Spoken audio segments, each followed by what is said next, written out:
اب یہ صرف ایک واقعہ نہیں ہے. اگر آپ ایوب خان کے دور میں دیکھیں تو اسی قائد اعظم کی بہن کو غدار وطن کس نے قرار دیا تھا؟ مولویوں نے. کس کی ایما پر؟ حکمران کے. حکمران نے ان سے یہ کام کیوں لیا؟ پیسہ دیا. انہوں نے یہ کام کیوں کیا؟ اس لیے کہ ان کے مفادات اس پیسے میں تھے، دین میں اور حقیقت میں نہیں. ناظرین کی خدمت میں عرض کروں گا، یہ فتویٰ تحریری شکل میں ہے، اور تحریری شکل میں فتویٰ کے الفاظ یہ ہیں کہ جو شخص اہل سنت کے مقدسات کے خلاف توہین آمیز کوئی بات کرتا ہے تو وہ شرعاً گناہگار ہے اور قانوناً مجرم ہے. حکومت اس کو سزا دے گی اور اللہ کی نگاہ میں بھی وہ گناہگار ٹھہرے گا. جو امام خمینی تھے ان کے بارے میں بھی علامہ صاحب سے کلیئر کرنا چاہتا ہوں. بہت ساری غلط فہمیاں عوام میں پیدا کی ہیں. کیا ان کا بھی کوئی ایسا فتویٰ تھا جو اہل سنت کی مقدسات کے بارے میں کہ کسی کو تحریری طور پہ انہوں نے کہا ہو یا زبانی طور پہ مقدسات کے بارے میں کوئی بھی کی ہو کوئی ایسی بات؟ بل کلنٹن کی بیوی نے آج سے 20 سال پہلے کیا، اور اس کی ویڈیوز آج بھی آپ کے اپنے موبائل میں موجود ہیں، جس میں اس نے کہا کہ ہم نے پاکستان کے اندر ایک خاص قسم کے اسلامی برانڈ اور ٹرینڈ کو عام کرنے کے لیے کتنے بلین ڈالر خرچ کیے تاکہ انقلاب اسلامی کا رستہ روکا جا سکے. السلام علیکم ناظرین، آپ دیکھ رہے ہیں ڈیلی سوشل پاکستان اور میں ہوں میٹھے شاہ جی. میرے ساتھ برے صغیر کی پاک و ہند کی ایک ایسی شخصیت موجود جو کسی بھی تعریف کی محتاج نہیں ہے، جنہوں نے دین کے لیے بہت ساری قربانیاں اور دین کے لیے بہت ساری محنتیں کی ہیں. علامہ محمد امین شہیدی. السلام علیکم. وعلیکم السلام. کیسے ہیں آپ؟ اللہ کا شکر. ٹھیک ٹھاک ہیں؟ صحت طبیعت ٹھیک ہے آپ کی؟ سفر ٹھیک رہا آپ کا؟ اللہ کا لاکھ لاکھ شکر. میرے آپ سے کچھ سوال ہیں، اگر وہ سوال سخت ہوئے تو آپ مجھے منع کر دیجیے گا. میرا اس میں پہلا سوال یہ ہے کہ کیا جو پاکستان میں کچھ عناصر ایران جو کہ ہمارا مسلم بھائی ہے، مسلم برادر ہے، اس کی مخالفت کر رہے ہیں، کیا یہ وہی لوگ ہیں جنہوں نے پارٹیشن پاک و ہند پہ علامہ اقبال اور قائد اعظم محمد علی جناح رحمۃ اللہ علیہ کے ایک پاکیزہ پلان کی مخالفت کی تھی؟ بسم اللہ الرحمن الرحیم. میں آپ کا شکر گزار ہوں شاہد. آپ کا سوال بڑا سخت بھی ہے اور ذرا تفصیل طلب بھی، لیکن میں کوشش کروں گا کہ مختصراً کچھ باتیں آپ کی خدمت میں عرض کروں. دیکھیے، صدر اسلام سے لے کر اب تک عموماً معاشرے کے اندر سب سے زیادہ بکاؤ مال دینداروں کے درمیان پیدا ہوا. سب سے زیادہ غداری مذہب کے ٹھیکیداروں نے خود مذہب سے کی ہے. سب سے زیادہ حکمرانوں کے اور بڑے بڑے سرمایہ داروں کے اہداف کے لیے دین کا حلیہ مولویوں نے بگاڑا ہے.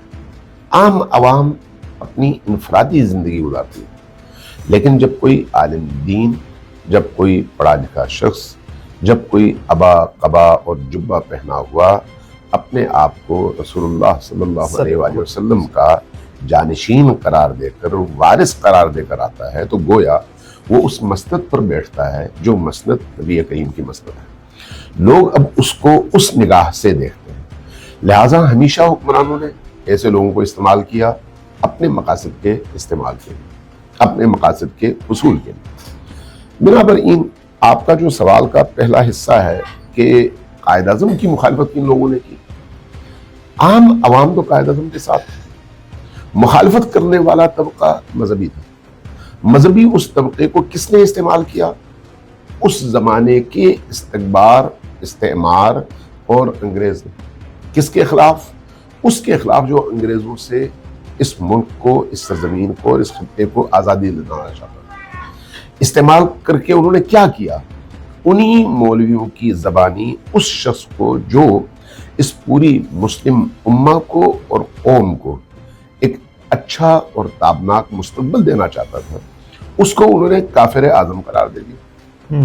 ہم کہتے تھے قائد اعظم، وہ کہتے تھے کافر اعظم. وجہ وہ سرمایہ اور وہ پیسہ. اب یہ صرف ایک واقعہ نہیں ہے. اگر آپ ایوب خان کے دور میں دیکھیں تو اسی قائد اعظم کی بہن کو غدار وطن کس نے قرار دیا تھا؟ مولویوں نے. کس کی ایما پر؟ حکمران کے. حکمران نے ان سے یہ کام کیوں لیا؟ پیسہ دیا. انہوں نے یہ کام کیوں کیا؟ اس لیے کہ ان کے مفادات اس پیسے میں تھے، دین میں اور حقیقت میں نہیں۔ تو یہ سلسلہ ہر دور میں رہا ہے۔ لہٰذا اگر آپ امویوں کے دور سے آج تک کا جائزہ لیں تاریخ کا، تو آپ کو ہر دور میں سب سے زیادہ حقیقت کو نقصان پہنچانے والا طبقہ وہ نظر آئے گا جنہوں نے بظاہر لباس دین کا پہنا ہوا ہے، لیکن وہ اپنے زمانے کی مقتدر قوتوں کے ہاتھوں میں کھلونا بن کر استعمال ہوتے رہے۔ آج بھی اگر آپ انقلاب ایران کو دیکھیں تو انقلاب ایران کس کا انقلاب تھا؟ مستضعفین کا، کمزور لوگوں کا۔ یعنی 2500 سالوں سے شہنشاہیت کی چکی تلے جو قوم پس رہی تھی، اس قوم کو ایک شخصیت نے آزادی دلائی اور ایک ایسی حکومت قائم کی جو شرق اور غرب، استعمار شرق اور استعمار غرب دونوں کے مقابلے میں وہ قوم کھڑی ہو گئی، جنہوں نے لا شرقیہ اور لا غربیہ کا نعرہ لگایا، جنہوں نے امت کے اتحاد کا نعرہ لگایا، جنہوں نے امت کو یکجا کرنے کے لیے فرقہ وارانہ تمام امور کے خلاف ایک سٹینڈ لیا۔ حتیٰ جن لوگوں نے فرقہ وارانہ رجحانات کے لیے کام کرنے کی کوشش کی ان کو جیلوں میں ڈالا گیا، لیکن اس کے باوجود پوری دنیا کے استعماری اور سرمایہ دارانہ نظام کے حصے دار ممالک نے مل کر اس ملک کے خلاف ایک جتھا بنا لیا، محاذ بنا لیا، اور اس محاذ کے نتیجے میں نوبت یہاں تک پہنچی کہ ان کو کافر قرار دیا گیا، ان کو امت مسلمہ سے الگ کر دیا گیا، ان کی مخالفت میں اسرائیل کی حمایت کی گئی، ان کی مخالفت میں امریکیوں کی حمایت کی گئی۔ وجہ ظاہر ہے، یہ کام کس نے کیا؟ عام عوام نے نہیں کیا، مولویوں نے کیا، فتویٰ بازوں نے کیا، منبر جن کے ہاتھوں میں تھا انہوں نے کیا، محراب جن کے ہاتھوں میں تھا انہوں نے کیا، قلم جن کے ہاتھوں میں تھا انہوں نے کیا۔ کیوں؟ یہ قلم ہمیشہ بے دین کے ہاتھ میں جب آتا ہے تو بے دین دین کا لباس پہن کر دین کو نقصان پہنچاتا ہے، اور آج بھی ہم اس کا عملی مظاہرہ معاشرے کے اندر دیکھ رہے ہیں۔ اس وقت بھی اگر آپ پوری دنیا میں استعمار کے خلاف، امریکیوں کے خلاف، صہیونیوں کے خلاف، اسرائیلی دہشت گردی کے خلاف اگر دیکھنا چاہیں کہ کون کھڑا ہے، تو اب تو کسی اندھے کو بھی پتا ہے، لولے لنگڑے کو بھی پتا ہے، جاہل کو بھی پتا ہے کہ کون کھڑا ہے، لیکن اس کے باوجود یہ طبقہ اب بھی کس کے ساتھ کھڑا ہے؟ اسرائیل کے ساتھ، کس کے خلاف کھڑا ہے؟ معذرت، یہ کچھ لوگوں کا یہ بھی ساتھ میں کہنا ہے نا کہ یہ ایک ایران اور امریکہ جو ہے نا، یہ تو آپس میں نورا کشتی کر رہے ہیں۔ اگر کوئی شخص اندھا ہو، کوئی شخص آنکھوں پہ پٹی باندھ کر سورج کو دیکھنے کی بجائے کہنا چاہے کہ نہیں اس وقت رات کی تاریکی ہے، تو اس کا علاج کسی کے پاس نہیں ہے۔ تو کیا اس میں کوئی شک ہے کہ دنیا کا ان پڑھ سے ان پڑھ فرد بھی اس وقت یہ جانتا ہے کہ جنگ کس اور کس کے درمیان ہے؟ جس کا سب سے کم مطالعہ ہو اس کو بھی معلوم ہے کہ گزشتہ ان 3 سالوں میں حماس جیسی تنظیم کی حمایت میں اگر کوئی ملک پوری قد کے ساتھ، پوری توانائی کے ساتھ کھڑا رہا ہے، اور بلا کسی تو وہ تفریق کون ہے؟ وہ ایران ہے، جبکہ مسلکوں کا فرق واضح ہے۔ اگر آپ اس اعتبار سے دیکھیں تو جو لوگ یہ نورا کشتی والی بات کرتے ہیں ان کی عقل پر ماتم کرنے کو جی نہیں چاہتا، یا پھر ہمیں یہ سمجھ آتی ہے کہ ہاں یہ چونکہ زر خرید ہے اس لیے ان کو کہنے دو جو کچھ وہ کہتے ہیں۔ یعنی اس کا مطلب یہ ہے کہ اس نورا کشتی کا نتیجہ یہ ہے کہ انہوں نے اپنے صدر کو مروایا، نورا کشتی کا نتیجہ یہ ہے کہ انہوں نے اپنے وزیر اعظم کو مروایا۔ اگر آپ گزشتہ 40-45 سالوں کا اس کی ہسٹری دیکھیں تو صدر قتل، وزیر اعظم قتل، پارلیمنٹ کے اراکین قتل، عدلیہ قتل، سپاہ کے تمام کمانڈرز قتل، جگہ جگہ دھماکے، اور 8 سال کی جنگ، یہ سب کچھ گویا نورا کشتی ہے۔ اگر یہ نورا کشتی ہے تو پھر الحمدللہ رب العالمین۔ چلیں، اچھا میرا دوسرا سوال آپ سے یہ ہے کہ پاکستان میں اکثریت جو ہے وہ اہل سنت کی ہے۔ میں اس اعتبار سے سوال کروں گا کہ جس میں کسی کی دل آزاری بھی نہ ہو اور ہم ایک جگہ پہ، ایک پلیٹ فارم پہ، ایک چینل پہ اکٹھے ہو جائیں۔ کیا آیت اللہ خامنئی رحمہ اللہ نے آج تک اہل سنت کی مقدسات کے بارے میں کبھی کوئی تحریری یا زبانی بے حرمتی کی ہے؟ اگر کوئی ایسی بات ہوتی تو ساری دنیا تو ان کے پیچھے لگی ہوئی ہے کہ ان کی کوئی کمزوری ہاتھ آئے۔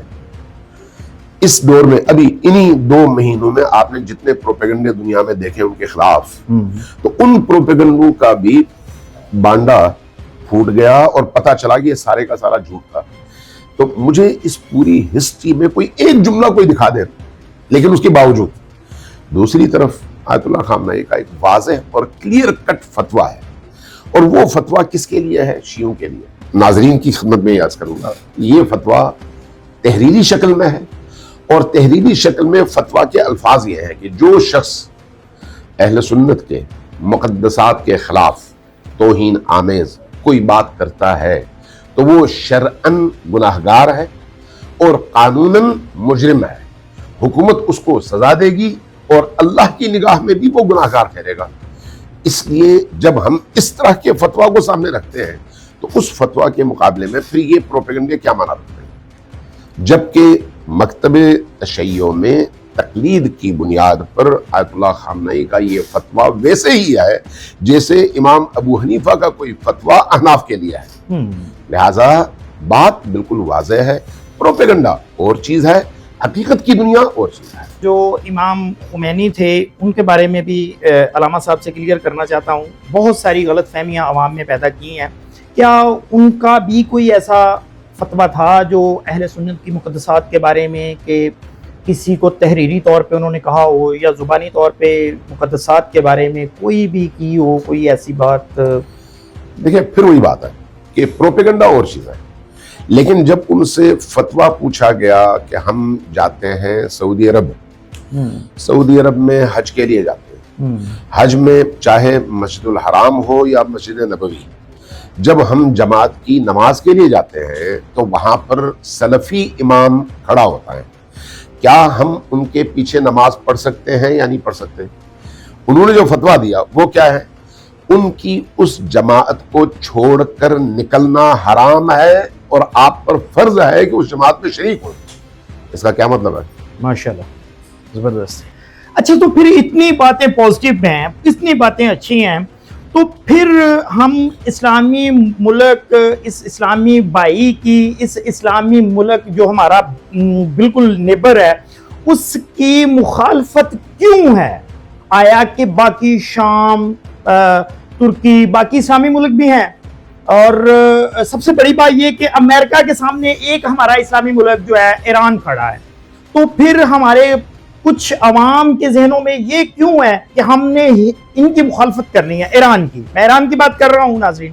دیکھیں پھر وہی بات ہے کہ لوگوں کا مذہب ان کے حکمرانوں اور ان کے علماء کے گرد گھومتا ہے. اگر کسی ملک اور کسی سرزمین کے حاکم ٹھیک ہو جائیں اور علماء ٹھیک ہو جائیں تو وہ معاشرہ ٹھیک ہو جاتا ہے، لیکن اگر یہ دونوں خراب ہو جائیں تو وہ معاشرہ پورے کا پورا خراب ہو جاتا ہے. ہمارے معاشرے کے اندر گزشتہ ان 45 سالوں میں امریکی پیسہ اور بعض خلیجی ممالک کی طرف سے پیسہ اتنا آیا جس کی کوئی حد نہیں ہے، اور جس کا اعتراف بل کلنٹن کی بیوی نے آج سے 20 سال پہلے کیا، اور اس کی ویڈیوز آج بھی آپ کے اپنے موبائل میں موجود ہیں، جس میں اس نے کہا کہ ہم نے پاکستان کے اندر ایک خاص قسم کے اسلامی برینڈ اور ٹرینڈ کو عام کرنے کے لیے کتنے بلین ڈالر خرچ کیے تاکہ انقلاب اسلامی کا رستہ روکا جا سکے اور شیعہ سنی کلیش پیدا کیا جا سکے. واضح ہے جواب. حضور میں بس ٹائم تھوڑا ہے، میں ایک اور چھوٹا سا سوال ہے جو اللہ پاک نے قرآن میں فرمایا واقیم الصلاۃ، اس کو صرف ایک جملے میں اس کا مطلب بتا دیں عوام کو کہ آیا کہ جو ہم نماز پڑھ رہے ہیں، جو ہم ایک عبادت سمجھ کے کر رہے ہیں کہ جس کو ہم نماز کہتے ہیں، کچھ لوگ اس کو عادت سمجھ کے کر رہے ہیں، کیا وہی یہ پریکٹس جو ہم کر رہے ہیں یہ وہی ہے جو اللہ نے قرآن میں کہا ہے کہ واقیم الصلاۃ؟ دیکھیے نماز اللہ تبارک و تعالیٰ نے خود قرآن میں ایک آیت نازل فرمائی، ان الصلاۃ تنہا عن الفحشاء والمنکر. نماز انسان کو عملی زندگی میں فحشاء اور منکرات سے روکتی ہے. اگر ہماری نمازیں ہمیں اللہ سے وابستہ کر کے غیر اللہ سے کاٹ سکتی ہیں تو وہ نماز ہے. اگر ہماری نماز ہمارا ایمان اللہ پر بڑھا کر معاشرے میں موجود لوگوں سے ہمیں مایوس کر کے اللہ سے جوڑ سکتی ہیں تو وہ نماز ہے. اگر ہماری نماز ہمیں اپنے زمانے کے فرعونوں، یزیدوں، حامانوں اور شدادوں کے مقابلے میں کھڑا کر سکتی ہے، وہ نماز ہے۔ لیکن اگر ہم مسجد میں اللہ کے سامنے سر سجود ہوں اور مسجد سے باہر نکل کر اپنے ارد گرد کے نمبرداروں، چودھریوں، M N As, M P As, جرنیلز، پولیس کے افسران اور پھر دنیا کے حاکموں کے سامنے سر سجود ہوں، تو پھر وہ نماز صرف عادت ہے، عبودیت اور بندگی نہیں ہے۔ ماشاءاللہ، بہت شکریہ۔ ناظرین، آپ نے دیکھا علامہ محمد امین شہیدی صاحب نے بہت صاف، بہت عام الفاظ میں ہمارے بہت مختلف اور بہت مشکل سوالوں کا جواب دیا۔ ہمیں اجازت دیجیے، اللہ حافظ۔